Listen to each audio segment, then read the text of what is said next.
بسم اللہ الرحمن الرحیم۔ السلام علیکم ورحمۃ اللہ وبرکاتہ۔ میرے معزز سامعین، آج کا یہ دور بڑا پرفتن زمانہ ہے۔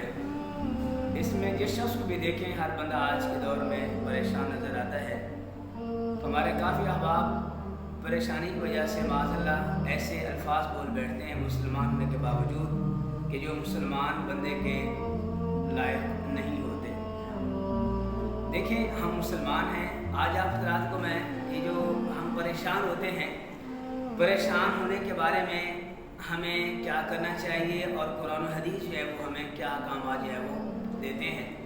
دیکھیں، یاد رکھنا، یہ جو پریشانی ہوتی ہے یہ من جانب اللہ ہوتی ہے، اللہ تعالیٰ کی جانب سے ہوتی ہے۔ قرآن کریم اللہ فرماتا ہے الف لام میم احسب الناس ان یترکوا ان یقولوا آمنا وهم لا یفتنون۔ فرمایا کہ لوگ کیا گمان کرتے ہیں کہ ہم ایمان لے رہے ہیں اور کیا ہم آزمائش میں نہیں ڈالے جائیں گے۔ یاد رکھیے، یہ دنیا جو ہے آزمائش کی جگہ ہے، یہاں پر ہر بندے کو آزمایا جائے گا۔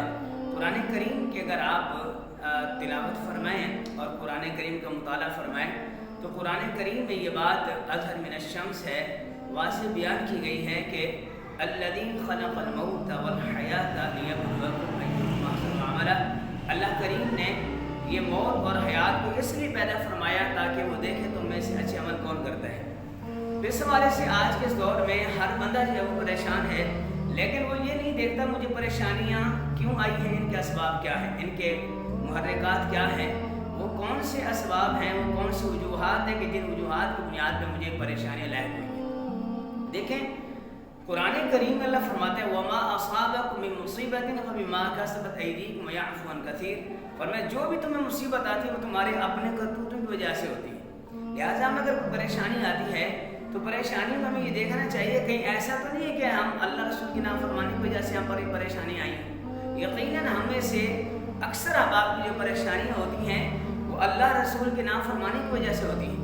اگر ہم اللہ رسول کی نافرمانی نہ کریں، اللہ رسول کی بات کو مانیں، تو اللہ رسول ہمیں بن مانگے دنیا میں بھی خوشیاں عطا فرمائے گا، آخرت میں بھی اللہ تعالیٰ آپ کو عزتوں سے نوازے گا اور آپ کو اجر عظیم سے مالا مال فرمائے گا۔ تو اس حوالے سے جب ہم قرآن کریم کا مطالعہ کرتے ہیں تو قرآن کریم ہمیں یہ واضح پیغامات ارشاد فرماتا ہے وَمَنْ أَعْرَضَ عَنْ ذِكْرِي فَإِنَّ لَهُ مَعِيشَةً ضَنْكًا۔ فرمایا جو لوگ اللہ کے ذکر سے منہ موڑیں گے تو اللہ تعالیٰ ایسے لوگوں کی زندگیاں تنگ کر دیں گے۔ کہیں فرماتا ہے وَمَنْ عَمِلَ صَالِحًا مِنْ ذَكَرٍ أَوْ أُنثَىٰ وَهُوَ مُؤْمِنٌ فَلَنُحْيِيَنَّهُ حَيَاةً طَيِّبَةً۔ فرمایا جو لوگ نیک عمل کرتے ہیں، وہ مرد ہو یا عورت، ہم ان کی زندگیاں خوشحال کر دیتے ہیں۔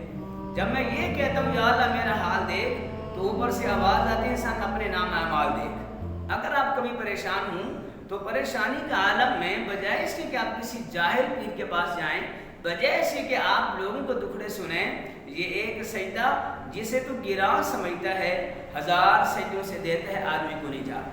آپ دیکھیں، جب آپ کو پریشانی آتی ہے تو آپ دائیں بائیں جانے کی بجائے، آپ لوگوں کو دکھڑے سنانے کی بجائے آئیں آپ اللہ کے حضور نماز پڑھیں، اٹھ کر تہجد کے ٹائم رب کی بارگاہ میں اپنی پریشانیاں پیش کریں۔ تو قرآن کریم اللہ فرماتا ہے وَإِذَا سَأَلَكَ عِبَادِي عَنِّي فَإِنِّي قَرِيبٌ۔ فرمایا جب بھی میرا بندہ مجھ سے سوال کرتا ہے، مجھ سے معافی مانگتا ہے، میں رب اس کی بات کو سنتا بھی اور اس کا جواب بھی ارشاد فرماتا ہوں۔ دیکھیں، اللہ کریم ہماری ساری پریشانی کو دیکھتا ہے، ہماری ساری پریشانی کو سنتا ہے، ہماری ساری پریشانیوں کا حل اللہ کی بارگاہ میں موجود ہے۔ جب اللہ کریم ہماری پریشانیاں حل فرماتا ہے تو ہمیں لوگوں کو دکھڑے سنانے کی بجائے ہمیں اللہ کے حضور جو ہے وہ اپنی گزارشات پیش کرنی چاہیے۔ میری گزارش ہے، اگر کسی صاحب کو کوئی ایسی پریشانی ہے کہ آپ دن رات پریشان رہتے ہیں تو آپ کو چاہیے آپ آدھی رات اٹھ کر تہجد کا ٹائم اٹھ کر آپ اللہ کے حضور معافی مانگیں اور اپنے گناہوں سے معافی مانگ کے دیکھیں اللہ تعالیٰ آپ کی پریشانیاں کیسے حل کرتا ہے۔ باقی یہ ہے کہ آپ نماز بھی پڑھتے ہوں، قرآن بھی پڑھتے ہوں، پریشانیاں پھر بھی جان نہیں چھوڑتی تو یاد رکھیے پھر بھی پریشان ہونے کی ضرورت نہیں ہے۔ جامع ترمذی میں حدیث موجود ہے، نبی علیہ السلام فرماتے ہیں کل بروز محشر ہوگا کہ جن لوگوں کو دنیا میں دکھ اور پریشانیاں نہیں آئی ہوں گی تو ایسے لوگ کل بروز محشر جب ان لوگوں کو دیکھیں گے کہ جن کو دنیا میں بہت زیادہ ٹینشنیں پریشانی آئی ہوں گی، جب ان کو اللہ کریم بہت زیادہ اجر عطا فرمائے گا تو وہ لوگ جو دنیا میں سکھی رہ کر ایک اچھی لائف گزارتے ہیں، ان کو ٹینشنیں نہیں آئیں، وہ کل بروز محشر اللہ کی بارگاہ میں کہیں گے مالک کاش کہ ہمیں دنیا میں ہمارے جسموں کو چھریوں سے کینچوں سے کاٹا جاتا، ہم اس پہ صبر کرتے، آج ہمیں بھی وہی اجر دیا جاتا جو ان لوگوں کو جو دکھی تھے دنیا میں، جو آج ان کو جو ہے وہ اجر دیا جا رہا ہے۔ لہٰذا ہمیں پریشانیوں میں پریشان نہیں رہنا چاہیے۔ ہم مسلمان لوگ ہیں، ہم مسلمان لوگوں کا ایمان ہے، خوشیاں بھی اللہ کی طرف سے ہوتی ہیں اور دکھ بھی اللہ کی طرف سے ہوتے ہیں۔ جب ہم ایمان مفصل پڑھتے ہیں تو ایمان مفصل میں ہمارا ایک جملہ موجود ہے، آمنت باللہ وملائکتہ وکتبہ ورسلہ والیوم الآخر والقدر خیر وشر من اللہ تعالی، یعنی اچھی تقدیر بھی اللہ کی جانب سے ہے اور بری تقدیر بھی اللہ کی جانب سے ہے، یعنی خوشیاں بھی اللہ کی طرف سے ہوتی ہیں اور دکھ بھی اللہ کی طرف سے ہوتے ہیں۔ جب یہ دونوں چیزیں اللہ کی طرف سے ہیں تو جو رب ہمیں خوشیاں دے رہا ہے وہ جب خوشیاں دیتا ہے تو ہمارے شکر کا امتحان لیتا ہے، جب ہمیں دکھ دیتا ہے تو ہمارے وہ صبر کا امتحان لیتا ہے۔ تو یہ زندگی جو ہے آزمائش والی ہے اور اس زندگی میں آزمائشیں آنی ہیں۔ اس حوالے سے میرے بھائیوں، اگر آپ پریشان ہیں تو پریشانیوں میں آپ اللہ کے حضور سجدے بڑھا دو، نماز بڑھا دو، قرآن کی تلاوت بڑھا دو، معافی اور استغفار بڑھا دو۔ کہیں ایسا تو نہیں ہے کہ اللہ ہم سے ناراض تو نہیں ہو گیا، کہیں ایسا تو نہیں ہم نے کسی کو دکھ تو نہیں دیا، تو ہمیں اپنے اوپر غور و فکر کرنا چاہیے۔